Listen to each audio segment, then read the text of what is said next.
Hi, everyone.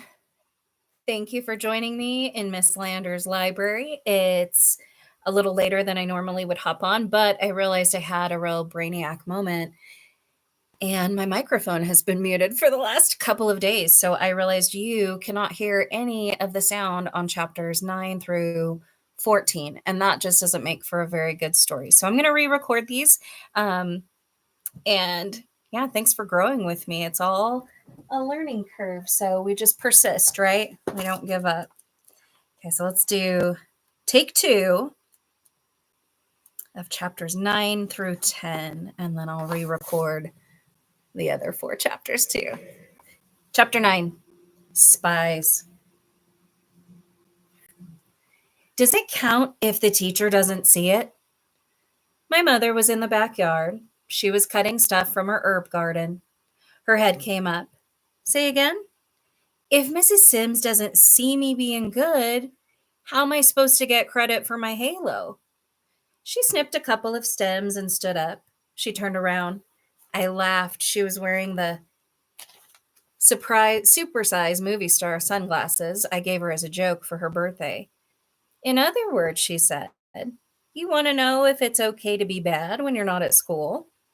Another word trick. I was thinking it over when Zippernose came screeching, Mommy, let me wear them! She was jumping up, grabbing for the glasses. I smacked her hand away. No! She punched me. Her punches don't hurt. You shut up. They're Mommy's glasses. I gave them to her, I said. Which makes them mine, said my mother. She took them off and handed them to Zippernose. 1 minute and give them back. Zippernose went dancing across the yard. I heard a chuckle. My mother was grinning down at me. So, she said, what you really want to know is if you have to be nice to your sister, right? My mother is unbelievable. She not only knows the answers, she knows the questions. Well, I said, sorta. She nodded. The grin was gone. A serious answer was coming. Okay, here's what I think. You like Mrs. Sims, right? Yes, I said. You like her because she's nice, right? Right. And nice people usually have a lot of nice friends, wouldn't you say? I guess so. So, she sniffed her handful of herbs. Mrs. Sims, nice Mrs. Sims, probably has a lot of friends. You with me? It's funny. My dad is the lawyer, but my mom often sounds like one. Yeah, I said.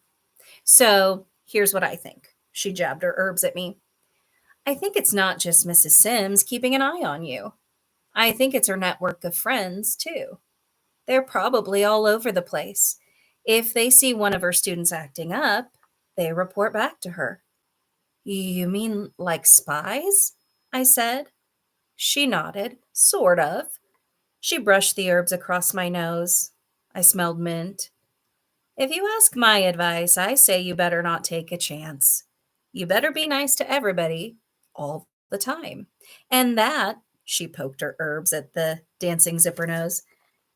Sad to say, old Sudsy includes your dear little sister. She called, Amy, time's up. Zippernose squealed, one more minute. Mom held her hand out. Now. She said it in her don't mess with me voice. Zippernose groaned and shrugged over and gave up the glasses. She gave me her best I hate you face and said poop and punched me like it was all my fault.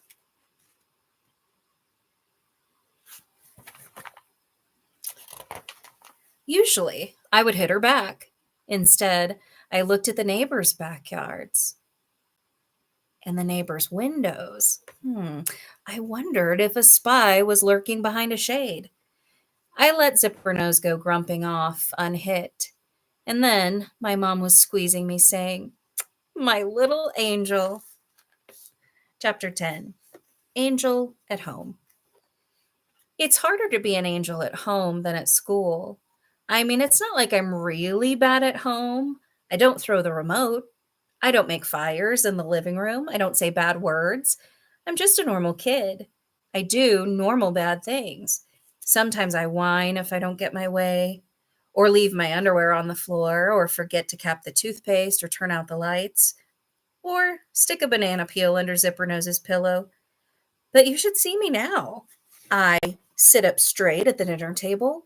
I don't pick at my food. When I answer the phone, I say, Morton residence. How do you do phones nowadays? Do you do it like this?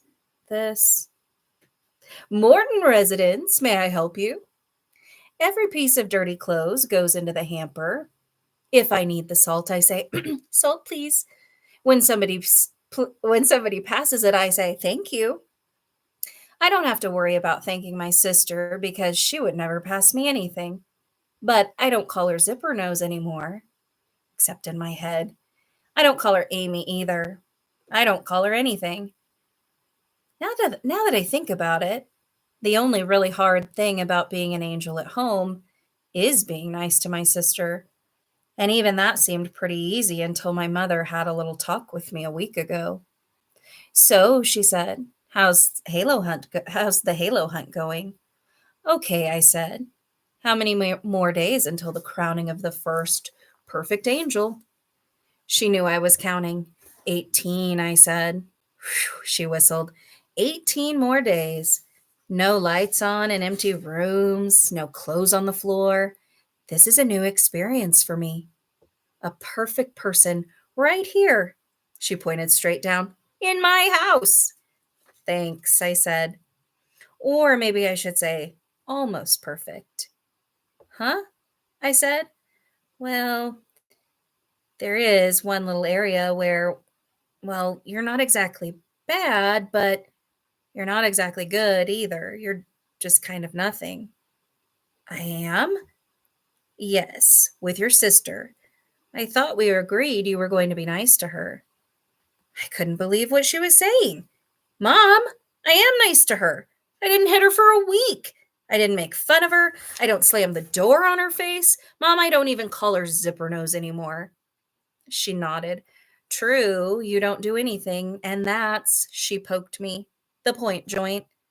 You ignore her, like Judy Billings ignores you. It's as if she doesn't exist. That's not being nice to her. Being nice means doing something, not doing nothing. She held out her fist. Dig it? I nodded. Dig it. We fist bumped.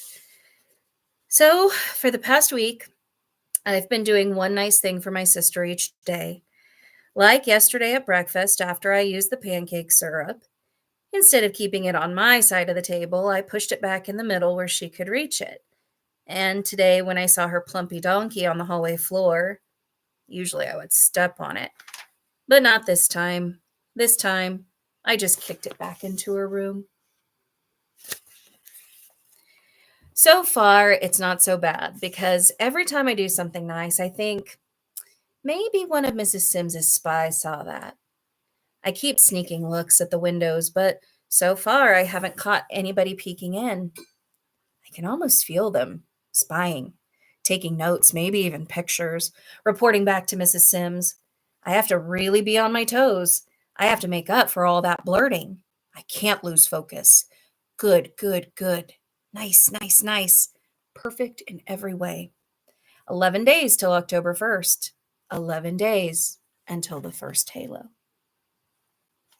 Okay, come back for chapters 11 through 14. Until next time.